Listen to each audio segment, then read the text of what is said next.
এই গরমের মধ্যে লাটকি চুলায় রান্না অনেক কষ্ট, তারপর ওপর পাতা দিয়ে জাল করতে হয়। আসসালামু আলাইকুম, কেমন আছেন সবাই? আজকে ভালো আছি, আলহামদুলিল্লাহ আমি ভালো আছি। তো আজকে আমি রান্না করতেছি কাঁঠালের বিচি দিয়ে মুরগির গোশ। তো এখানে আদা রেখে দিয়ে সব কিছু বাইটে নিয়েছি আর মাংসগুলো ভাজা হয়ে গেছে। তো সবাই গরুর গোশ দিয়ে কাঁঠালের বিচি রান্না করে, আর আমি রান্না করবো মুরগির গোশ দিয়ে কাঁঠালের বিচি। দেখে কেমন লাগে কাঁঠালের বিচি দিয়ে মুরগির গোশ। তো এমন কোনো জিনিস নিয়ে রান্না করতে পারলে ভালো না লাগে, সব কিছুই ভালো লাগে। তো এই কারণে আমি রান্না করবো আজকে। তো রান্না করার জন্য যে কাঁঠালের বিচিটা সব আমি মশলার মধ্যে দিয়ে কষাই নিতেছি, এরপর মাংসটা দিয়ে দিলাম, ভালোভাবে কষাই নিতেছি। তো কাঁঠালের বিচি সিদ্ধ করতে হয় না, অনেকে সিদ্ধ করে, আমি সিদ্ধ করি না, ভালোভাবে উপরে চামড়াটা হালাই দিতে হয়, তরকারিটা মানে কালো কালো হয় না, আর সিদ্ধ করার কোনো দরকার হয় না। একটু কথা বলতে বলতে আমার রান্না করা হয়ে গেছে। রান্না করার পর খাওয়া দাওয়া শেষ করছি, এখন বিকালবেলা আমি আমার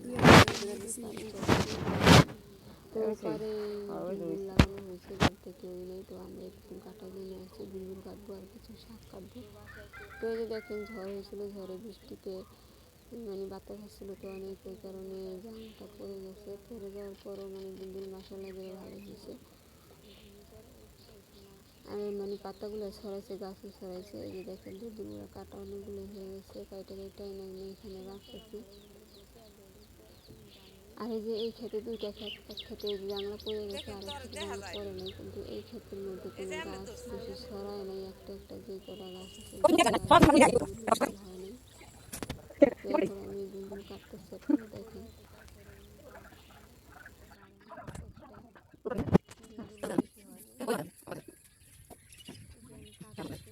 জানলার নিচে যায়, জানলা একটু নিচু করে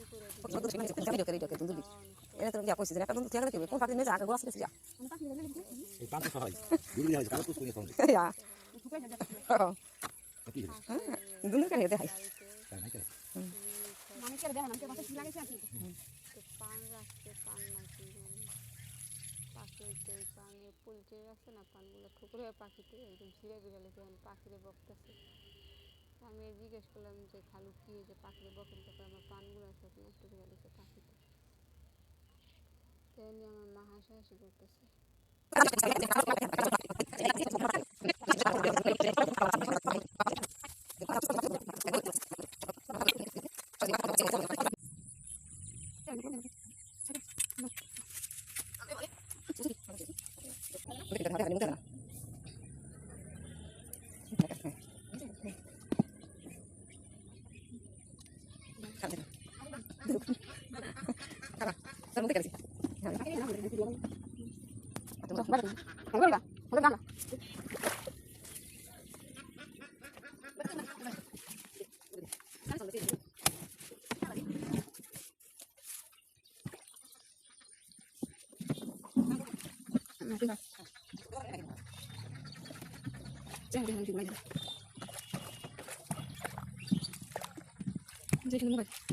শেষ